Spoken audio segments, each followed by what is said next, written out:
Simba ran until he could run no more. The thirsty cub collapsed on the sand. Vultures circled him hungrily, but Timon the meerkat and his fat friend, Pumbaa the warthog, chased away the vultures. Simba woke up in their jungle home. "Where are you from?" Timon asked.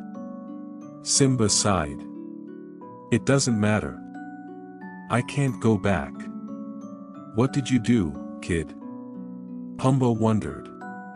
"Something terrible," Simba replied. Timon shrugged. "Who cares?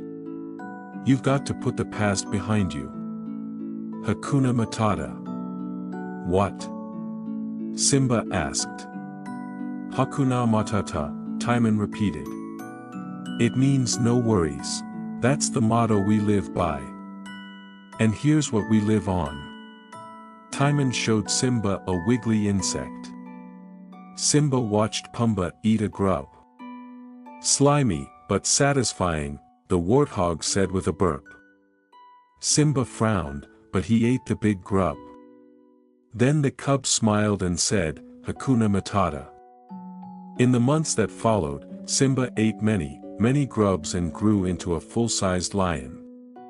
Most of the time, he was happy with his friends Timon and Pumbaa. Yet he missed his mother and often thought of his father.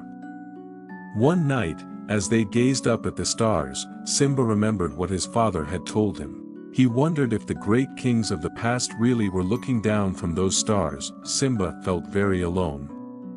The next day Simba heard Timon scream.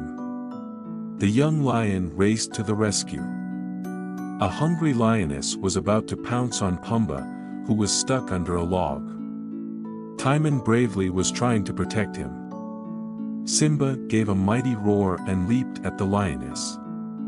But just as they began to fight, Simba recognized his old friend. "Nala," he gasped in disbelief. The lioness looked deep into the eyes of the handsome young lion and whispered, "Simba. Scar told us you were dead." Nala told Simba how terrible things were now that King Scar and his hyenas ruled the Pride Lands. There was no food or water, and many of the animals had fled.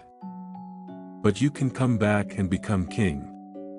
Then everything will be right again," Nala said. "I'm no king," Simba said angrily. But that night Rafiki the baboon came to Simba and promised to bring him to his father. When Simba looked up at the stars, he heard a familiar voice. "Simba," his father asked, "have you forgotten me?" Simba gasped. "No. How could I? You have forgotten who you are, and so have forgotten me," the ghostly voice continued. "Look inside yourself, Simba. You are more than what you have become. You must take your place in the circle of life." Simba knew his father was right. His friends returned with him to the Pride Lands.